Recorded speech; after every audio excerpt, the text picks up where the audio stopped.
Il y a un mythe assez tenace dans le monde des affaires qui dit que pour avoir un impact mondial, il faut tout de suite penser à l'échelle internationale. Ouais, c'est ce qu'on entend tout le temps, en effet. Sauf que l'analyse d'aujourd'hui, qui se base sur un rapport stratégique de février 2026, elle démontre carrément l'inverse. Le but, c'est de décortiquer comment une entreprise utilise un ancrage ultra-local, ici en France, pour propulser des innovations durables à l'étranger. C'est vraiment ça. Et ce qui frappe quand on lit ces documents, c'est le grand écart d'échelle.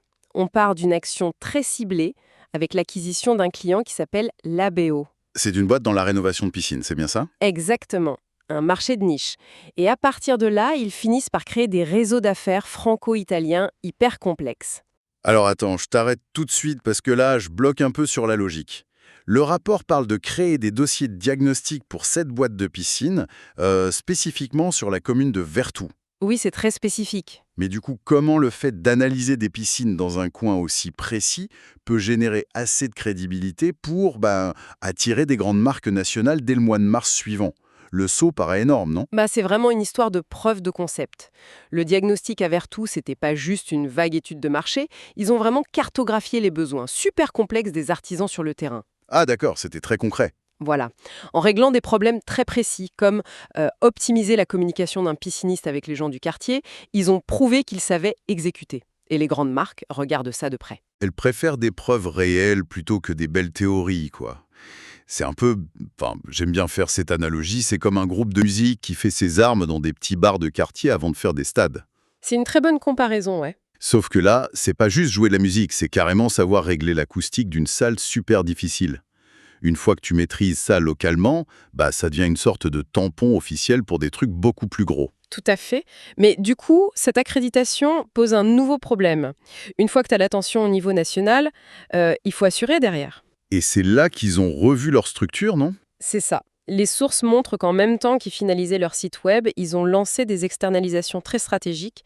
Ils se sont appuyés sur un réseau de partenaires locaux, surtout au sud de Nantes. Et c'est là que je trouve ça dingue.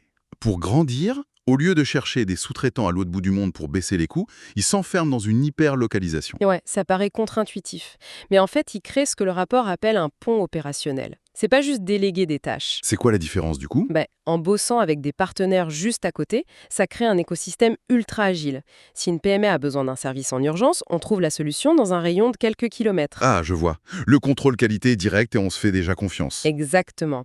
Et ça permet d'offrir des services complémentaires tout en gardant une vraie identité territoriale. Donc l'hyperlocalisation, c'est limite obligatoire pour réussir à l'international sans perdre son âme.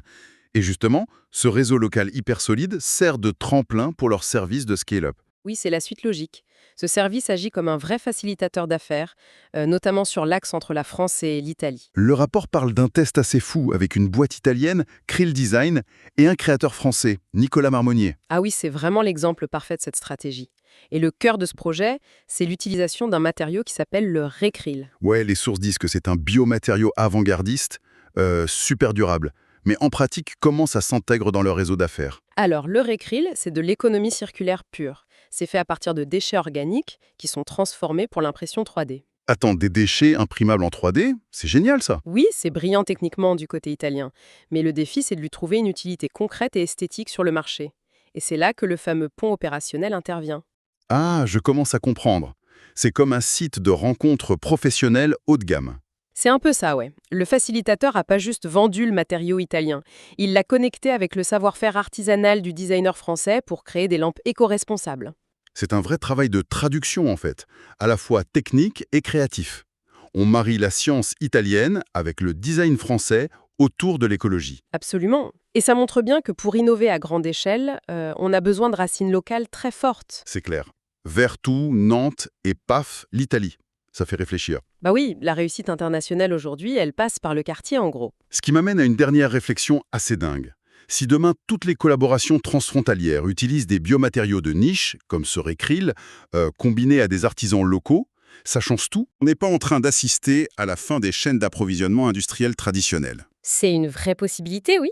Peut-être que la production de masse va tout simplement disparaître au profit d'un réseau mondial de micro-usines hyper artistiques implantées direct dans nos villes. En tout cas, c'est une sacrée perspective à explorer.